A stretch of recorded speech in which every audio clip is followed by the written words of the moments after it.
ওকে, সাকিব খানকে নিয়ে বা বাংলাদেশ, ইন্ডিয়া, ইউটিউবার দেবজিৎ সাকিব খান নিয়ে যে পরিস্থিতিটা রয়েছে এই মুহূর্তে, তাতে সত্যি বলছি সাকিব খানকে নিয়ে কথা বলতে গেলে পরেই না একটা অদ্ভুত অস্বস্তি হয়। যে ভালো বললে পরেও ঝামেলা, খারাপ বললে পরেও ঝামেলা, বা কাজটা এক্স্যাক্টলি কীরকম হয়েছে সেটা যদি বলি সেটা তো অর্ধেক লোকের মাথার ওপর দিয়ে হয়তো চলে যাবে।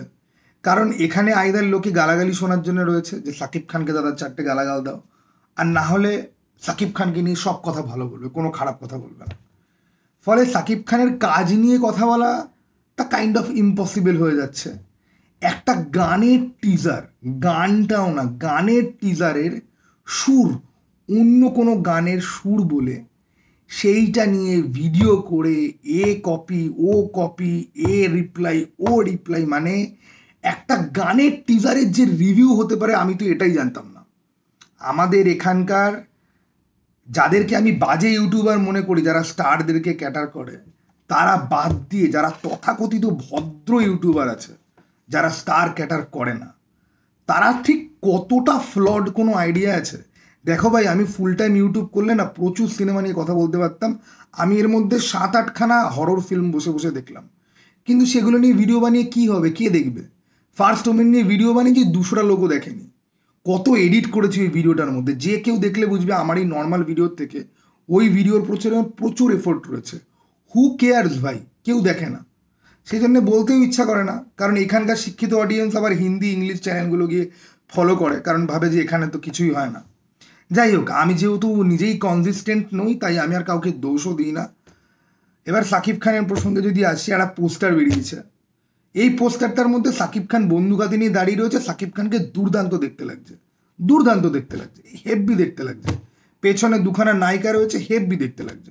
নায়িকাদেরকেও সুন্দর দেখতে, নায়ককেও সুন্দর দেখতে, ড্রেসও সুন্দর, বন্দুকও সুন্দর। কিন্তু সিনেমার পোস্টার হিসাবে এই পোস্টারটার মধ্যে কি কোনো স্পার্ক আছে? যেই স্পার্কটা তোমাদের, আমাকে সাইডে আমি এই পোস্টারটা দেখাচ্ছি, ঠিক আছে? এই যে রণবীর কাপুরের রকস্টারের পোস্টার, রণবীর কাপুরের মুখটা শুধুমাত্র রয়েছে, তো আর কিছু নেই। কিন্তু রণবীর কাপুরকে দেখে মনে হচ্ছে একটা আগুনের মধ্যে কেউ যেন পেন্টিং করেছে। না, this is called a poster. আমি কোনো তুলনা টানছি না ভাই। একটা পোস্টারের মধ্যে যে ন্যূনতম ক্রিয়েটিভিটি দরকার হয় সেটা নেই। তার কারণ যারা মেকার তারাও জানে যে সাকিব খানকে দেখিয়ে দিয়েছি, সাকিব খানকে হ্যান্ডসাম লাগছে, লোকে পুরোপুরি খুশি, ঠিক আছে, তাদের আর কিচ্ছু লাগে না। সাকিব খানকে হ্যান্ডসাম লাগছে, ব্যাস। এই তোমরা খালি নিজেরাই খালি ভেবে দেখো, এই যে আগুনের এই যে এফেক্টটা, ঠিক আছে, এই যে ঠিক এইরকমভাবে যদি সাকিব খানকে দেখানো যদি হতো উইথ দ্য বন্দুক অ্যান্ড এভরিথিং, তাহলে জিনিসটা কতটা ভালো লাগতো।